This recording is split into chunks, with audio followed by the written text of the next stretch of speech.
Уважаемые якутяне, дорогие сограждане, второе лето мы встречаем противостояние опасной инфекции, охватившей весь мир. Уже почти 1,5 года мы вместе со всей страной живем в режиме повышенной эпидемиологической готовности.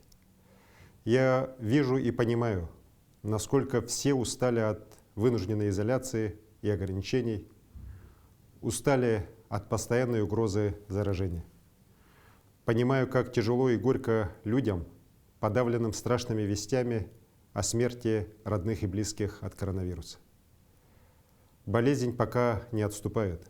Уже почти 2 месяца число заболевших в республике коронавирусной инфекцией держится на уровне порядка 100 новых случаев каждый день. Лишь за последнюю неделю началось небольшое снижение. К сожалению, эта волна заболеваемости отличается быстрым осложнением состояния больных вплоть до летальных исходов, несмотря на все усилия врачей.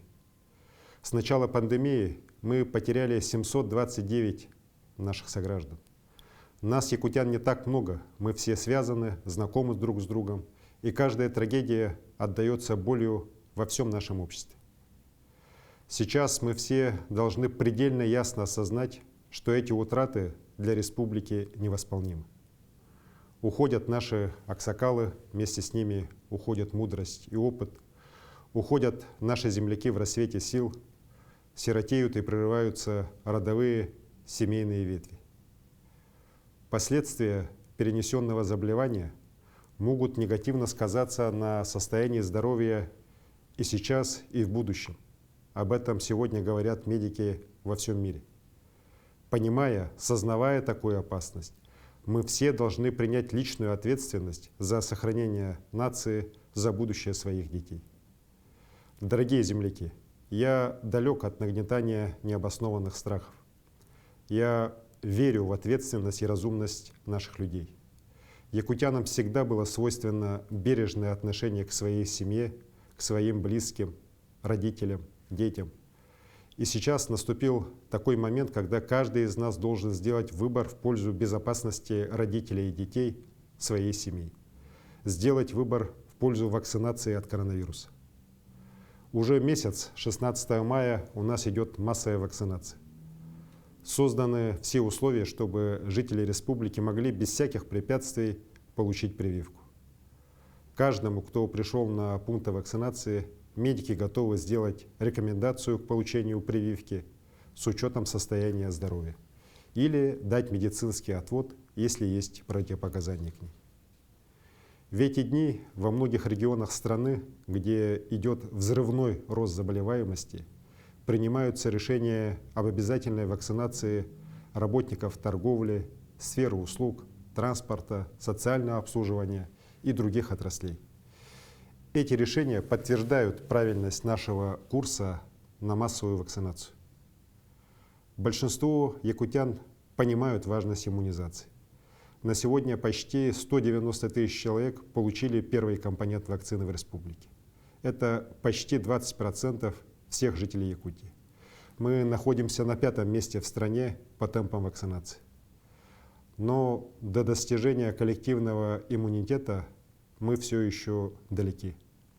Очень важно понимать, что всеобщий заслон болезни будет поставлен только при быстрой, полной вакцинации большого числа людей. Другого способа отвести угрозу от себя, от своих родных, просто-напросто сегодня не существует. Сегодня, когда у нас есть реальная возможность вместе победить коронавирус, занимать позицию «моя хата с краю», «от меня ничего не зависит», это не по-человечески. Каждый, кто может, но не считает нужным вакцинироваться, должен отдавать себе отчет, что он становится оружием для дальнейшего распространения вируса. И это оружие может в любой момент выстрелить в самых близких и дорогих людей. На меня часто выходят жители республики, у которых родные, коллеги в считанные дни погибли от коронавируса или сейчас находятся на грани жизни и смерти.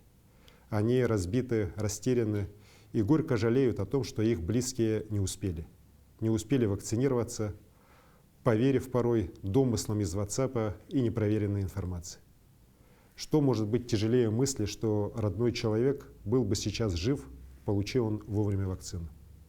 Тем более, что мы все много раз в своей жизни прививались от самых разных болезней, доверяя и нашей отечественной науке, и доверяя нашей медицине. Считаю, что решение сделать прививку – это не только готовность к медицинской процедуре.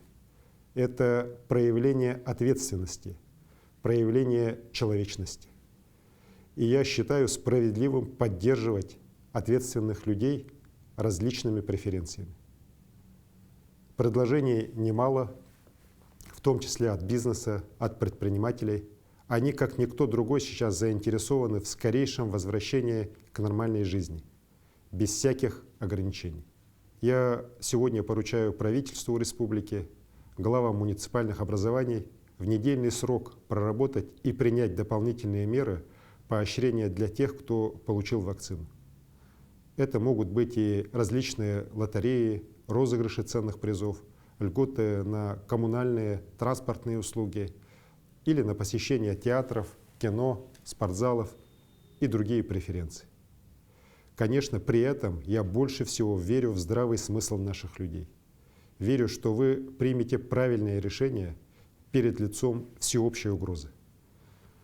Надеяться, что пандемия закончится сама по себе, прятать голову в песок и думать, что все пройдет мимо меня, это очень рискованно и опасно. Такая позиция надолго отодвинет победу над инфекцией, потому что эта победа может быть только общей, только коллективной.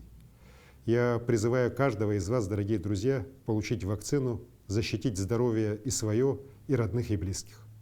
Все вместе мы преодолеем вирус, как можно скорее вернемся к своей обычной, свободной, безопасной жизни. Дорогие сограждане, якутяне, любые сложности, которые есть в нашей жизни, можно преодолеть вместе, одной большой семьей, поддерживая друг друга. Мы все живем в любимой республике, нас объединяет наша Родина, забота о настоящем и будущем своего народа. В эти прекрасные летние дни я желаю всем вам крепкого здоровья, хорошего настроения и веры в лучшее. Күнді бар жоным. Сақайрен қаз бедделоқтығы. Коронавирус оқсута ұрата үгіс сүтіктәқ болды. Оның бұл ұрығы олырын бермеққа, олығы тұрулығыққа. Коронавирустан бүгін хамай көдюстәқтік қарыстыр неманы туғанығын. Қамсығу тары бұғыны бука бары ылығын. Bir дойдылақтырым. Беге нұроппұт, кәнеғаскі көлөне біт жоллоқ, чеген олығын тұғығар, кытағанақ ханалақ болуын.